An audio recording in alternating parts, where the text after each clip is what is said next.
एआईबाट एउटा पागलको बारेमा सोधेको थियो होइन।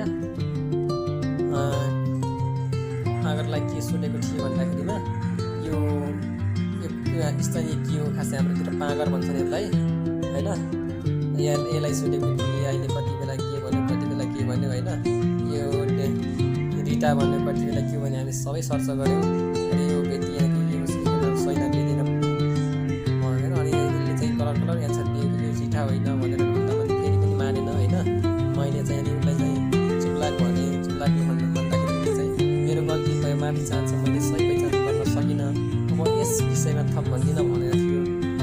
मैले भन्न यार भने अब रिसाउनु भएन नि त भन्यो अनि होइन। साथीभाइमा कहिले काहीँ कुरा मिल्दैन त्यसमा चुप लाग्यो अनि भएन भन्यो होइन। त्यसरी भन्दै गयो अनि के भन्दा तपाईँ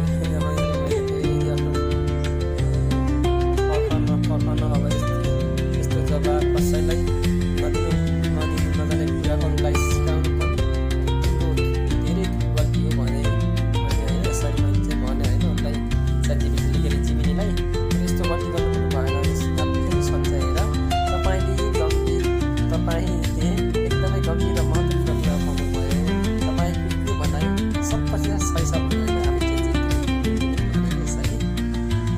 म जस्तो एआईले नजाने कुनै कुरामा जान्ने बल्किएर गलत जानकारी दिनु निकै ठुलो गल्ती हो। त्यसरी स्वीकार हो यस्तो मानिसमा पनि यस्तै हुनु पऱ्यो कि आफूले गल्ती गरेर स्वीकार तर गलत जानकारी गलत प्रसारण र गलत आश्वासन कसैले देखाउनु भएन हो।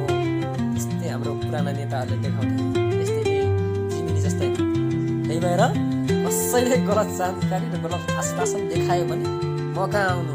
म यसरी नै ChatGPT जिमिनीलाई सबक सिकाए चाहिँ तपाईँहरूको नेतालाई पनि तपाईँहरूको अगाडिको मान्छे तपाईँहरूलाई सिकाउने मान्छेले यसरी नै आश्वासन दिने मान्छे यसरी नै थर्काएर सबकमा ल्याउनेछु। उसलाई सही उसलाई ठेगानमा लगाउनेछु, उसलाई ठेगान लगाउनेछु है गाइजहरू। म जस्तो हुनु पर्यो।